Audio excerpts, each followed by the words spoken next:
Olá, vamos falar de receita pública para a prova da Lerro?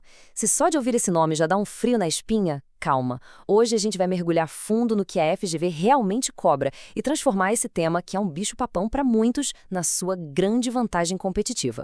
E é importante dizer, toda essa nossa conversa, toda essa análise é baseada exclusivamente no material do professor pós-doutor Marcelo Lessa, e especificamente o caderno 36 do incrível projeto Alero Turbo, ou seja, estamos partindo da fonte mais segura para gabaritar essa matéria. E olha, vamos ser bem diretos aqui. Para a FGV, receita pública é um divisor de águas. É o tema que ela usa para separar quem realmente está preparado daquele pessoal que só decorou umas coisas. E o nosso único objetivo aqui hoje é ter certeza de que todo mundo termine essa análise do lado certo dessa linha, o lado dos preparados. Vamos lá, primeira sessão, a receita no edital. Antes de sair classificando tudo, a gente precisa entender o porquê desse assunto ser tão fundamental. É a espinha dorsal de qualquer orçamento público e, honestamente, o ponto de partida para todo o resto. Tudo, absolutamente tudo, começa com esse conceito aqui: ingresso público. A lógica é simples. Se entrou qualquer dinheiro nos cofres do governo, não importa de onde veio ou para que serve, é um ingresso. Mas, e aqui que o jogo começa, nem todo o dinheiro que entra pode ser gasto pelo governo, e essa é a primeira grande distinção que a gente precisa dominar. E aqui está a primeira grande separação. De um lado temos a receita orçamentária. Esse é o dinheiro que de fato pertence ao Estado, é o que ele vai usar para pagar as contas. Do outro lado, o ingresso extra-orçamentário. Pensa nele como um dinheiro visitante. Ele entra, fica um tempo, mas não é do Estado. O exemplo perfeito é a caução de uma licitação. O governo guarda, mas tem que devolver depois. E pode ter certeza, é nessa natureza temporária, transitória, que a FGV adora montar suas pegadinhas. Seção 2. Decifrando os tipos de receita. Bom, agora a gente entra no coração da matéria. É aqui, dominando essas classificações, que a maioria dos pontos da prova são conquistados ou perdidos. A classificação mais famosa e mais cobrada é essa, por categoria econômica. As receitas correntes são como o salário do Estado, sabe? É o dinheiro que sustenta o dia a dia, paga os servidores, a luz e, importante, aumenta o patrimônio líquido. Já as receitas de capital são diferentes. Pensa no Estado vendendo um prédio ou pegando um empréstimo. Entra dinheiro, sim, mas em troca ele perdeu um bem ou ganhou uma dívida. O patrimônio líquido, no fim das contas, não muda. E para não esquecer nunca mais as receitas correntes, aqui vai uma ferramenta de ouro do professor Lessa, o mnemônico Tributa Compaisto. Vamos lá. Tributária, contribuições, patrimonial, agropecuária, industrial, serviços, transferências correntes e outras. Parece bobo, mas na hora da prova, essa frase vai ser sua melhor amiga para organizar o pensamento rápido. E para as receitas de capital? Temos outro código. Opera ali amor. Esse significa operações de crédito, alienação de bens e amortização de empréstimos. Com essas duas frases, tributa com paistou e opera ali amor, a gente já tem um sistema poderosíssimo para classificar praticamente qualquer receita que a FGV colocar na nossa frente. Vamos para outra classificação essencial, pela origem. Na receita originária, o Estado está agindo como se fosse uma empresa, oferecendo um serviço, alugando um imóvel. É uma relação voluntária, contratual. Já da derivada, aí o Estado usa o seu poder de império, a coerção. Ele obriga o pagamento. E é aqui que mora a armadilha mais clássica da FGV. Eles vão fazer de tudo para que a gente confunda a tarifa, que é a originária, com taxa, que é a derivada, um tributo. Não cai a messa. Tarifa é contrato, taxa é imposição. Vamos ver como isso cai na prova, com uma questão real da FGV. A receita de pedágio numa rodovia do Estado. Como é que a gente classifica isso? Pensa um pouquinho aí. Resposta correta, originária. E por quê? A palavra-chave é contratual. Ninguém é obrigado a passar por aquela rodovia.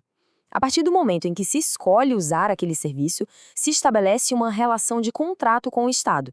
Ele está agindo como um particular, como uma empresa, e não usando seu poder de coerção. É esse o raciocínio que o professor Lessa detalha e que a FGV espera. Seção 3, os estágios e as armadilhas. Beleza, agora que a gente já sabe o que é uma receita e como classificar, vamos seguir o caminho que ela faz, desde a previsão lá no papel até o dinheiro finalmente cair na conta do tesouro. Cada passo desse caminho tem suas regras e, claro, suas próprias armadilhas. O processo tem essa sigla fácil de lembrar, PLAR. Previsão, lançamento, arrecadação e recolhimento. Primeiro, a previsão, que é a estimativa na lei orçamentária. Depois, o lançamento, que é quando o governo diz fulano me deve tanto, como no carnê do IPTU. Aí vem a arrecadação, que é simplesmente o ato de pagar a conta no banco. E por fim, o recolhimento, quando o banco pega todo aquele dinheiro e manda para a conta única do Tesouro. Mas, e aqui vem a pergunta que derruba muita gente boa. Essa segunda etapa, o lançamento, ela acontece sempre? É obrigatória para toda e qualquer receita? Alerta de pegadinha da FGV. A resposta é um sonoro não. O lançamento, como a gente viu, é o ato de formalizar uma dívida. Isso faz todo sentido para um imposto, mas como é que o Estado vai lançar uma doação que ele vai receber? Não tem como. Receitas voluntárias, como doações, simplesmente pulam essa etapa. É um detalhe pequeno, mas que a banca adora cobrar.